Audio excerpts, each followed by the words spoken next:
pagi semuanya. Sebelumnya terima kasih sudah hadir untuk kelas Matematika Informatika ini.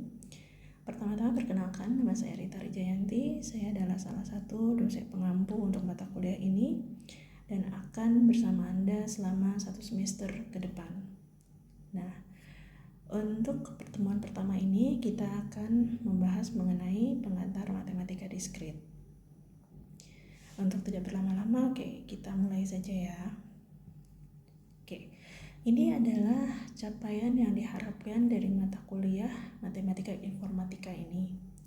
Yang pertama itu adalah mahasiswa diharapkan mampu mengetahui dan memahami pengantar matematika diskrit. Makanya kenapa di awal pertemuan ini kita akan membahas terkait hal ini.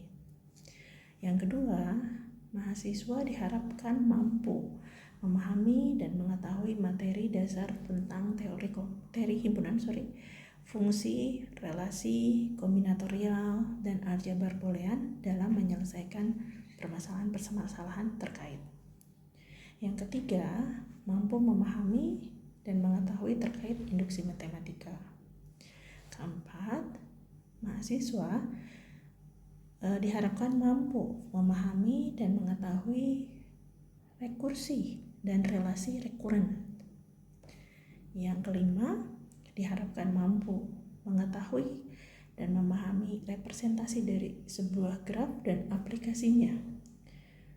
Kemudian yang keenam, mahasiswa diharapkan mampu mengetahui dan memahami definisi dari sifat pohon merentang, pohon berakar, terminologi dan juga aplikasinya. Yang terakhir, mahasiswa diharapkan mampu mengetahui dan memahami dan juga menganalisis definisi dari model perhitungan kebutuhan waktu kompleksitas, algoritma, dan waktu asimptotik. Ini adalah capaian yang diharapkan dari mata kuliah informatika ini. Mudah-mudahan bisa terlaksana dengan baik gitu ya sampai dengan akhir semester. Berikutnya ini adalah bobot penilaian. Anda bisa lihat sendiri kita penilaiannya ada 4 poin terkait UTS, UAS, tugas, dan kuis dengan bobot berupa presentasi untuk berupa 30, 30, 20, 20. Anda bisa lihat sendiri ya. Kemudian untuk ketentuan lainnya, catatan lainnya bahwa jadwal perkuliahan kita diingat lagi Jumat pukul 9.40 sampai dengan 12.10, kemudian keterlambatan maksimal 15 menit, jadi nanti Anda harus absensi setelah 15 menit gitu ya. Jumlah pertemuan 14 kali pertemuan, minimal presensi adalah 60%. Jadi tolong dimanfaatkan kehadiran Anda, karena kalau kurang dari 60% itu akan saya buat otomatis menjadi gitu ya.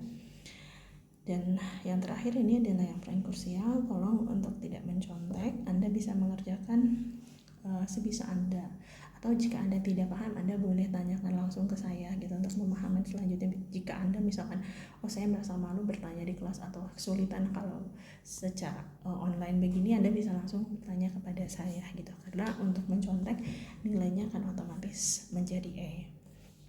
Itu saja mungkin ya di awal. Kita mulai untuk pembahasannya. Nah, ini ada berkaitan dengan definisi. Definisi berkaitan yang disebut dengan objek. Berkaitan dengan objek.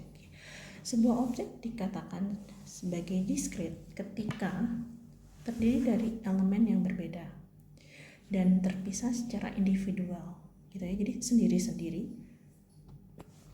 atau elemen-elemennya tidak bersambungan atau tidak berhubungan, terlepas begitu ya. Makanya dibilang secara terpisah atau individual. Nah, contohnya himpunan bilangan bulat atau kita sering sebut sebagai integer. Kemudian lawan dari kata diskritnya sendiri adalah kontinu atau terus-menerus. Ini contohnya adalah bilangan real, gitu ya. Jadi dia bersifat continuous. Kalau misalkan dilihat dari sebuah graf di sini, Anda bisa langsung memahami yang mana sih yang diskrit dan di mana yang continue. Kalau Anda melihat ada kurva yang mulus berjalan, itu berarti himpunan menerus atau kita sebut continue. Tapi kalau misalkan ada titik-titiknya dilihat oleh Anda, di titik-titiknya itu yang tebal pada kurva itu disebut himpunan diskrit. Tapi kalau yang sudah dalam bentuk garisnya itu disebut continue. Jadi sekarang Anda sudah bisa bedakan ya, oh yang mana yang sifatnya diskrit dan yang mana yang sifatnya continue, gitu ya. Oke.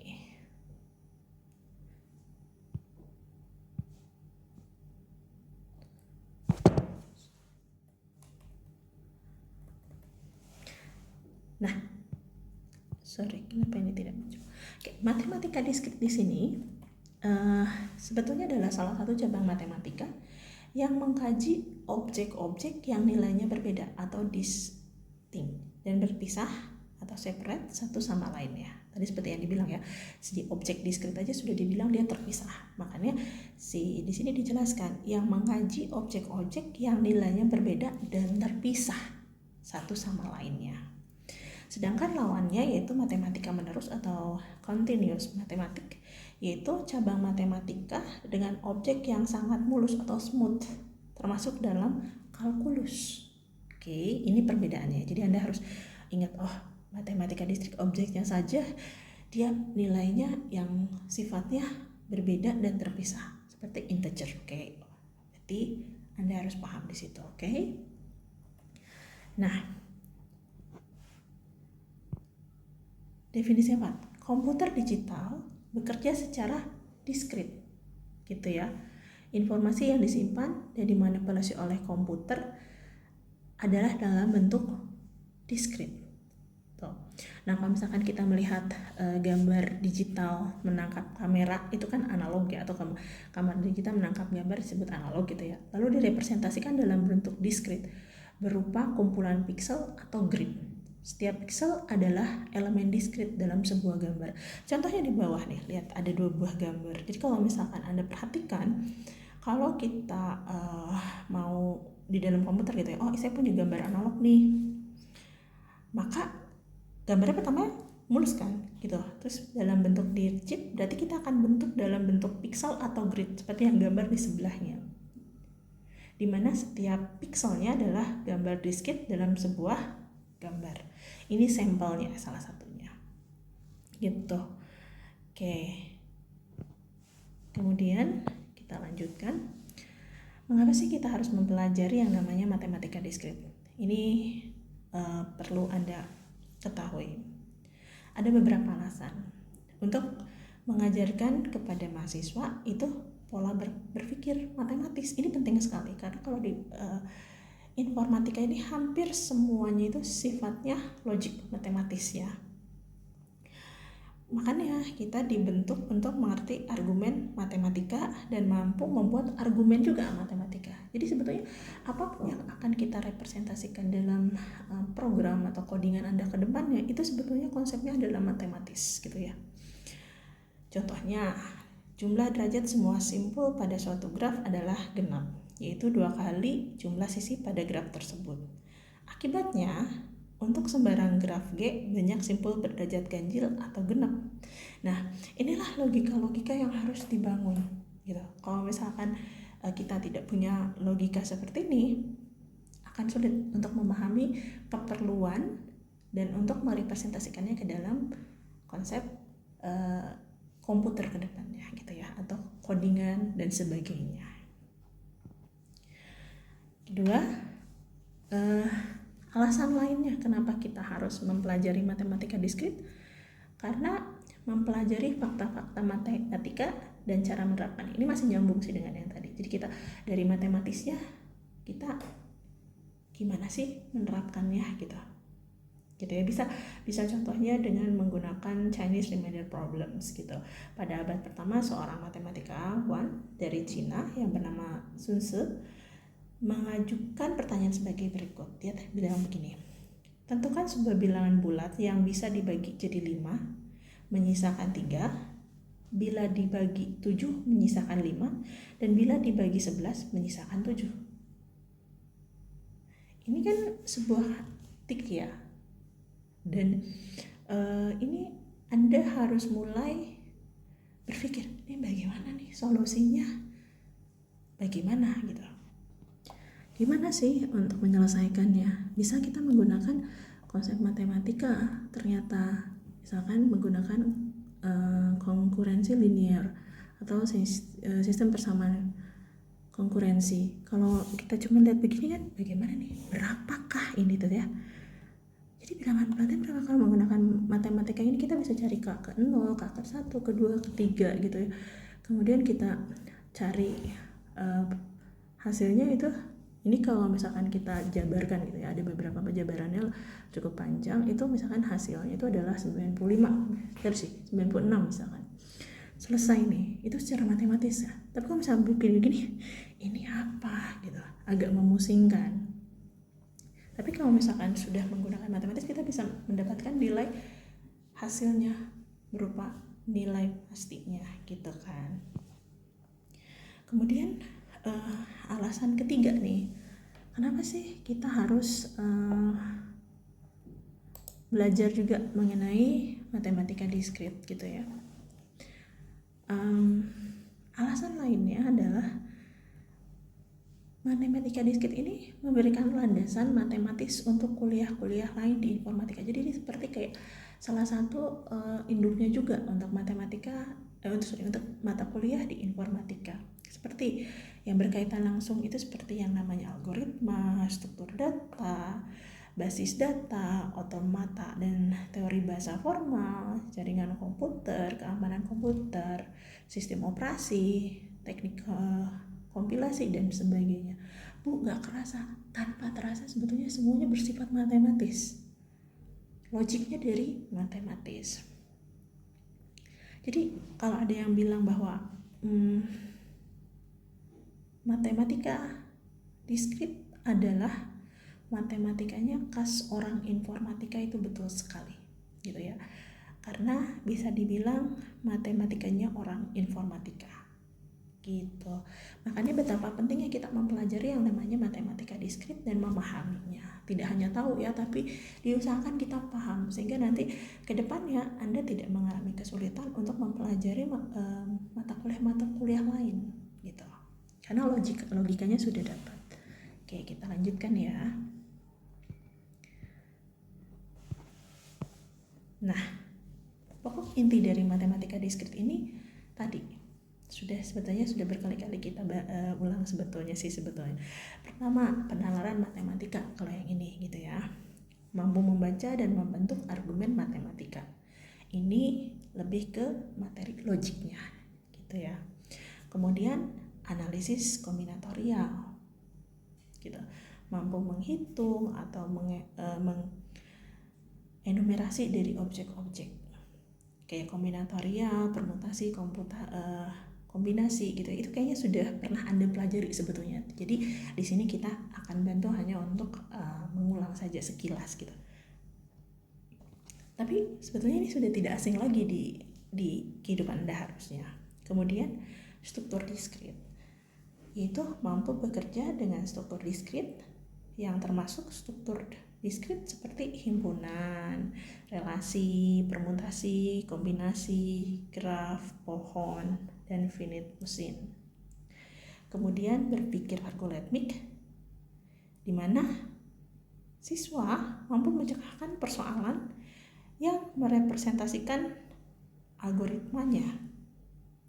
Tadi kan sudah dibilang mata kuliah terkait itu adalah salah satu yang paling utama seperti algoritma, struktur data, dan teman-temannya gitu ya.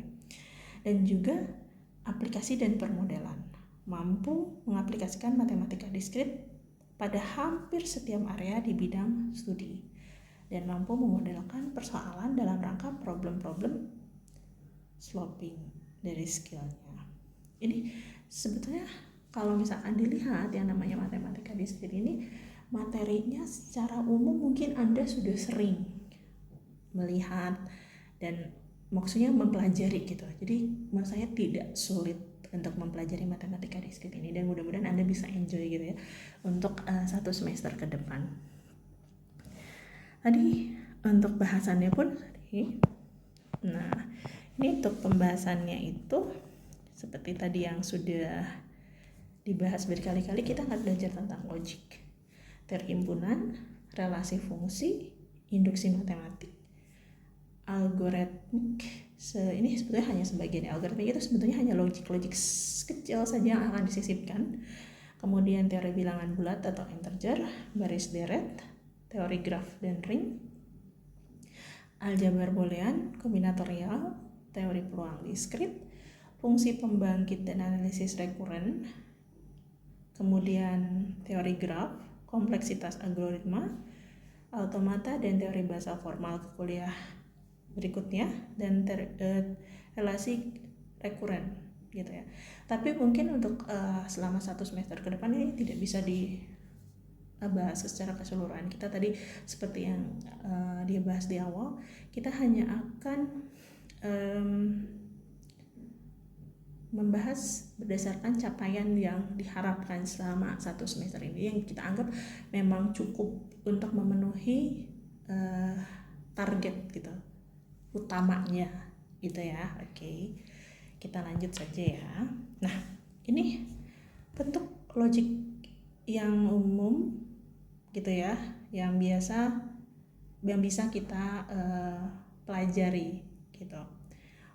Sebelumnya nih, ada beberapa hal yang memang sepertinya harusnya dirubah. Ini ada bagian yang pertama itu tidak ada tanda, yang tanda-tanda atas itu harus diganti ya harusnya.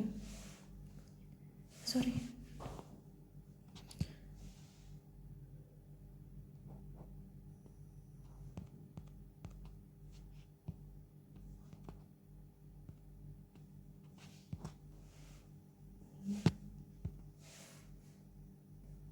Oke, ini kesalahan saya, mohon maaf sekali. Oke. Nah, ini adalah logik yang memang ada gitu ya, ada kondisi atau kondisi dan, kemudian ada jika yang berupa panah, kemudian ada ingkaran yang seperti cacing, kemudian ada jika dan hanya jika, itu yang panahnya bolak-balik. Ini adalah logik-logik yang biasanya digunakan gitu ya. Kayak P atau Q itu akan ekuivalen dengan Q atau P. P dan Q itu akan ekuivalen dengan P dan Q dan P, Kemudian ada negasi dari P dan Q itu bisa ekuivalen dengan negasi P atau negasi Q. Jadi kebalikan ya, negasi itu perlu diingat, negasi adalah kebalikan. Kemudian ada negasi P atau Q itu bisa ekuivalen dengan negasi P dan negasi Q. Kemudian ada kondisi di mana P jika Q itu akan ekuivalen dengan negasi P atau Q, atau juga bisa negasi Q jika negasi P. Ada 2 kondisi ya, bisa 2 implementasi. Kemudian ada kondisi P jika dan hanya jika Q. Itu bisa bernilai seperti P jika Q dan Q jika P. Atau kita juga bisa pakai negasi P atau Q dan negasi Q atau P. Kemudian kita juga bisa ada lebih dari 2 elemen. Misalkan ada P, Q, dan R. Seperti kondisi ini, P dan Q dan R ya, ekuivalen dengan P dan Q dan R. Kemudian ada P atau Q atau R, kemudian ekuivalen dengan P atau Q atau R. Ada kondisi yang lain, misalkan P dan Q atau R, maka itu akan ekuivalen dengan P dan Q atau P dan R. Begitu juga dengan kondisi, misalkan saya punya P atau Q dan R, itu akan ekuivalen dengan P atau Q dan P atau R. Nah, yang terakhir di bawah adalah misalkan ada kondisi P jika Q atau R, maka dia akan ekuivalen dengan kondisi P dan negasi Q jika negasi R. Nah ini sebaiknya Anda hafalkan gitu ya, karena ini adalah logik-logik yang sifatnya nanti akan sering terpakai atau berulang gitu ya untuk implementasinya. Oke, ini untuk teori himpunan ini ada banyak sekali teori himpunan yang akan kita pelajari. Kalau di sini kita ada pengkondisian untuk himpunan sebanyak 14. Ini nanti kita akan pelajari secara detail lagi gitu ya di pertemuan-pertemuan berikutnya. Kemudian ada relasi fungsi. Ini juga sepertinya Anda kalian semua maksudnya tidak asing dengan kondisi seperti ini ya. Kemudian ada induksi matematika, mungkin ini agak sedikit unik, tapi sebetulnya ini juga tidak begitu sulit. Ini masih relatif mudah. Teori bilangan, kemudian ada juga kombinatorial pasti sudah tidak asing ya. Mungkin di semester kemarin ada yang mengambil mata kuliah statistik dan probabilitas gitu ya. Kita belajar tentang kombinatorial, dan di sini juga kita akan lihat-lihat oh seperti ini toh gitu ya. Kemudian ada rekursif dan relasi rekuren. Ini juga walaupun kelihatannya agak serem, tapi ternyata implementasinya tidak sesulit itu dan cukup mudah sekali. Teori graf gitu ya, untuk melihat koneksi perpindahan ya menggunakan graf. Teori pohon, bentuk-bentuk pohon kita pahami ke depannya. Terus aljabar boolean, ini seperti connecting gitu kan ya. Kita bisa lihat ini sangat terpakai nanti di beberapa mata kuliah, terutama misalkan ada jaringan dan sebagainya. Kemudian yang terakhir ini ada misalkan, bukan terakhir juga sih, maksudnya salah satunya adalah kompleksitas algoritma. Dan ini akan pelajari bagaimana sih logiknya, bagaimana sih untuk swapping dari sebuah problemnya gitu, step by stepnya gitu kan ya. Nah mungkin untuk pertemuan kali ini saya hanya sampaikan sampai di sini saja. Nanti kalau misalkan ada pertanyaan di luar apa yang sedang dibahas, nanti Anda boleh langsung menghubungi saya atau mengirimkan by chatting atau email juga boleh, silahkan. Kalau misalkan mau langsung bertemu itu alangkah lebih baiknya. Oke, untuk materi hari ini saya sudahi dulu sampai di sini. Terima kasih atas perhatiannya, sampai bertemu lagi di sesi selanjutnya.